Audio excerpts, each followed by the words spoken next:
What is going on, everyone? Thanks for checking into our latest TDR Cannabis in 5 presented by Dutchie. I am your host, Shad Dales, and I've got a good one here today. If you've been following this space closely, you already know we're in a holding pattern. Rescheduling hasn't happened, safe banking is stalled, and now a new player is gaining momentum, and it has for actually quite some time. It's the hemp industry. So for new viewers, here's the quick backdrop. Hemp-derived cannabinoids like Delta-8, Delta-10, and THCP are flooding the U.S. market. They're being sold in gas stations, smoke shops, and online, often outside the regulated cannabis system. And now, the hemp industry appears to be lobbying hard to protect that turf. Yeah. So today we're going to ask a strategic question, not whether the hemp lobby is influencing the current administration, but how it could be. These are hypotheticals, but they do matter, because in politics, perception, it often precedes policy. That is the reality. That's why they say politics is a dirty game. So let's get into our latest TDR Cannabis in 5 presented by Dutchie. All right, let's start with what's been publicly reported. Senator Rand Paul, he has stated that if hemp is banned outright, he'll do everything in his power to keep the government shutdown in place. So that's not speculation, that's on record.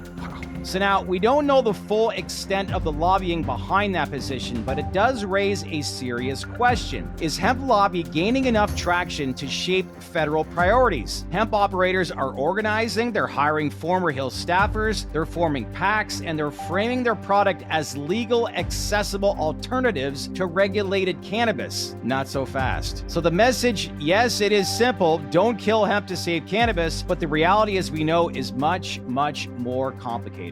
And here's what I mean by that. The hemp lobby wants to position itself as the safe alternative to cannabis. But let's be honest, that narrative doesn't hold up under scrutiny. For those that follow this space, I'm sure you're probably going, yeah, no kidding. Earlier this week, as an example, a Pennsylvania grand jury, they released a 107-page report showing that 93% of hemp products sold at smoke shops and gas stations were actually illegal marijuana. It was unregulated, mislabeled, and often dangerously potent. And there's more to this too, because I'm sure the Dank Informer would be more than happy to really fill you in on exactly what's happening across the country. Another example is in Missouri, where lawmakers are right now cracking down on hemp-derived THC drinks sold in bars and grocery stores. These products are completely unregulated. No potency caps, no age checks, and no testing. So this is what you're buying, people. Over in Ohio, the Poison Control Center, they reported a spike in Delta-8 poisonings among children, prompting Governor DeWine to issue an executive order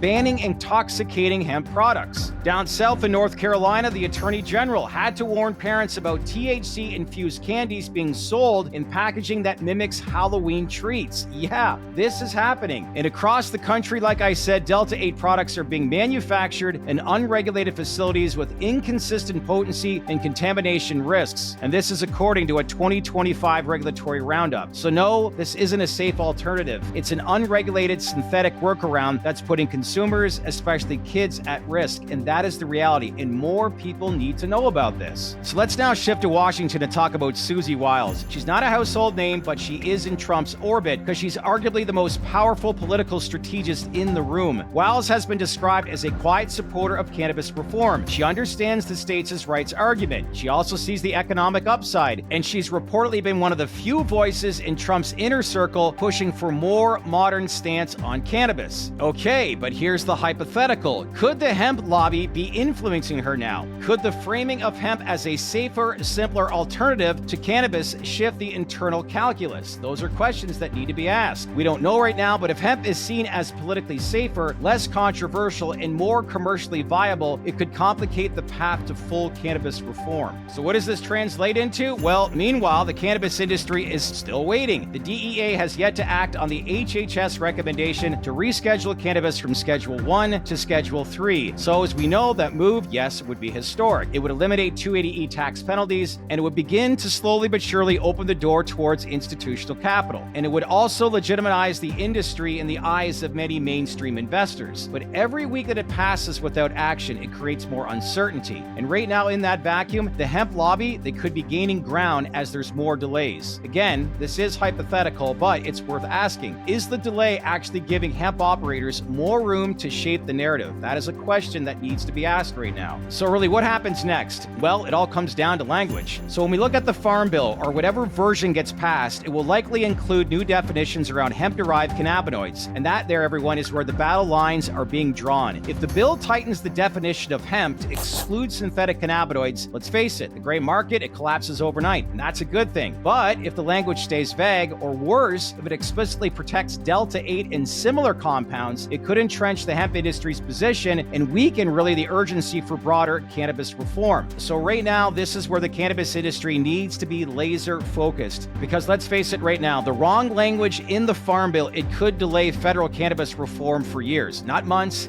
years. So as I bring this all together, this is where I stand on all this. Yes, the hemp industry, it isn't the villain here. I don't want to say that. The bottom line is this: we need to get rid of the bad actors on both sides of the aisle. Whether it's unregulated hemp operators pushing synthetic THC through loopholes, or yes, there are some cannabis companies that are falling short on compliance. The chaos is coming from within. But let's be honest and let's be clear. The regulated cannabis industry is already jumping through far more hoops. Every product has to be tested, properly labeled, tracked, and taxed. There's no interstate commerce as well, and there's no federal banking. And yet, they're held to a higher standard, while hemp products, many of which contain psychoactive THC, are being pushed through unregulated channels with little oversight. That is the reality, everyone, and if you don't know, well, now you know. So really, until both industries come together, fully embrace the need for accountability, then the confusion will indeed continue. And let's face it, when there's confusion, reform gets delayed, Washington stalls, investors hesitate, and let's face it, consumers, they lose trust. So really, this isn't just about lobbying, it's about leadership. And if the cannabis and hemp sectors want to move forward, they're going to need to clean up both sides of the aisle and come together. It's why we say it's all one plant. So that's it for today's latest TDR Cannabis in 5 presented by Dutchie. It's a hot topic, and it's the center of the conversation around both industries right now. So what do you think is going to happen? What should be in the language? Keep this conversation going. So again, love to get your feedback, because yes, like I said, it is the most hottest topic in the industry right now. As usual, if you like this breakdown, make sure to give it a like, subscribe, and smash on that bell for all notifications, and stay connected with us here at the TDR Cannabis in 5 presented by Dutchie. That's it for today, everyone. I'll see you in the next video. I'm your host, Shad Dales, and thanks again for watching.